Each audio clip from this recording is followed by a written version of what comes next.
So if you saw my last video, you know I just made a stock tank pool, and I have a skimmer for it, but it's just not doing the job with all of the dirt that kind of collects at the bottom, you know, since it's outside and uncovered. So I got this vacuum. It's a rechargeable handheld pool vacuum from Amazon. It was actually on sale, so let's give it a try.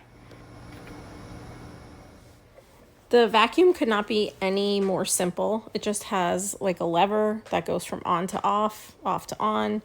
So, you know, I figure don't have to read the directions, and I'm trying it here and it's just not working, or it doesn't seem like it's working. So best bet, always read the directions. I'll show you next clip. I read a lot of reviews online about people complaining that this thing just doesn't work, so that's why I'm showing this. After it's fully charged, you just want to turn it on, fully submerge it in the water, and you'll see like bubbles coming out of the sides, and that's how you know it's working. So let's finally test this out. Turn it on, submerge it under the water.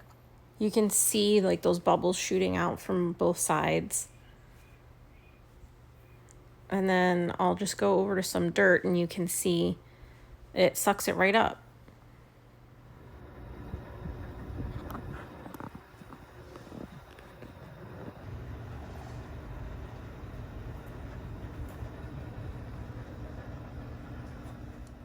It is love bug season here in Florida, and they just seem to love this pool. So there's just tons of them dying in here, and a lot of them sink to the bottom.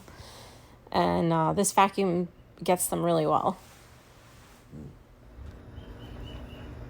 One thing to remember is if you're gonna try to vacuum up fine dirt particles from the pool, to put this white fine mesh strainer inside of the other strainer. You can see here, this is everything I vacuumed up in just a couple of minutes, so it really works pretty good. From what I can tell so far, this vacuum works really good. It was a good price. It's rechargeable and the battery lasts a while, so in my opinion, I recommend it if you have a small above ground pool that you need vacuuming. Or maybe even not so small, because this has a pretty long extendable handle and you can reach pretty far with it. So thanks for checking this video out. Make sure to like and subscribe, and I'll see you next time.